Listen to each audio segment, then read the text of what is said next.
మీరే దొంగలంటే కాదు కాదు మీ పార్టీలు దొంగలు కాదు కాదు మీరే అస్సలు దొంగలు. అరే ఈ పంచాయతీ పాడైపోను అసెంబ్లీలో కాకర బీగర ఒకరి మీద ఒకరు దుమ్మెత్తి పోసుకుంటారు. ఇటు సర్కారు వాళ్ళు అటు పచ్చపళ్ళు.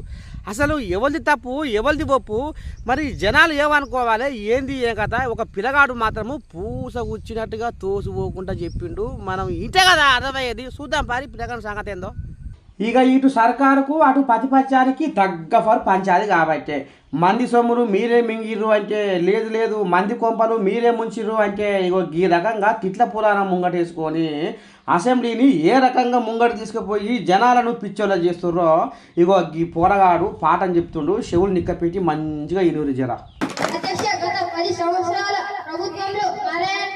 ప్రజల గురించి పట్టించుకొని ప్రభుత్వం మళ్ళీ ఇవాళ అడగడం చాలా బాధగా ఉంది అధ్యక్ష.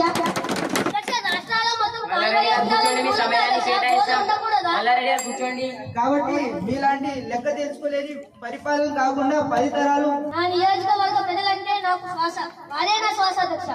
కేసీఆర్ అంటే కన్ను, ఈ కన్ను. కేటీఆర్ అంటే ఈ కన్ను. కేటీఆర్ నా 2 కళ్ళలాంటి వారు అధ్యక్ష. నా గుండె ఎవరిది? నా నియోజకవర్గ ప్రజలది అధ్యక్ష. నా ప్రాణం ఉన్నంత వరకు నా యొక్క నియోజకవర్గాన్ని అన్నిటికన్నా నంబర్ 1 గా ఈ సభ రేపటికి వాయిదా వేయబడింది. విన్నారా? ఇక ఇటు నీళ్ళ పంచాయతీ అటు కాళేశ్వరం పంచాయతీ మీద ఒకరి మీద ఒకరు నిందలు మోపుకునేది ఉట్టిదే అనుకొస్తున్నారు మేధావులు. లోపడంగా అంతా ఒకటేనట లీడర్లు. రాజకీయం అంటేనే గిట్లా ఉంటుందట. మరి రాజకీయంతో నష్టపోయేది లీడర్లు కాదు పబ్లిక్ అనే విధంగా పూస గుచ్చినట్టుగా చెప్పిండు గీ తమ్ముడు అని మెచ్చుకొని మెడల మీద వేసుకుంటున్నాడనులా రాజకీయ లీడర్లతో ఇసుకిపోయిన పబ్లిక్.